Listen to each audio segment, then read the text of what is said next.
નમસ્કાર જોહાર, હું છું પ્રકાશ પારગી। ખાસ કરીને આજે વાત કરવી છે જે દાહોદ જિલ્લામાં સિંગવડ તાલુકામાં જે ઘટના બની છે એ ઘટનાને લઈને જે પણ મિત્રો આ વિડીયો જોઈ રહ્યા છે તે અન્ય મિત્રોને શેર કરજો અને જાગૃત કરજો। ઘણા બધા નેતાઓ પક્ષ વિપક્ષના આવશે, પણ એ નેતાઓ શ્રદ્ધાંજલિ પાઠવીને જતા રહેશે, પછી શું એક્ટિવિટી થઈ, શું કાર્યવાહી કરવામાં આવી, ઓરિજિનલ રોલ એના પછી શરૂઆત થાય છે।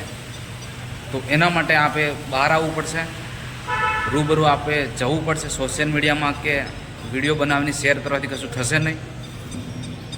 100% પોલીસ એમનું કામ કરી રહી છે, પણ એમાં પોલીસ ક્યારે કામ કરશે કે ક્યાંક ને ક્યાંક એમના પર કોઈ પણ પ્રકારનું દબાણ નહીં હોય ત્યારે।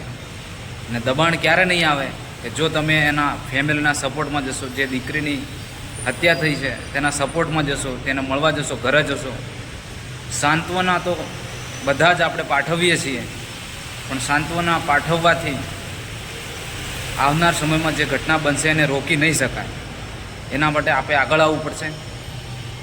જે પણ મિત્રો આ વિડીયો જોવે છે એ એવું નહીં વિચારતા કે મારા સમાજની નથી કે મારા કુળની નથી, એવું નહીં વિચારતા। મારો સમાજ તમારો સમાજ ભૂલી અને આ દીકરીના સપોર્ટમાં જજો, કારણ કે ટૂંક જ સમયમાં સમગ્ર ગુજરાતમાં આવી કેટલી ઘટના બની છે આપ જાણો છો।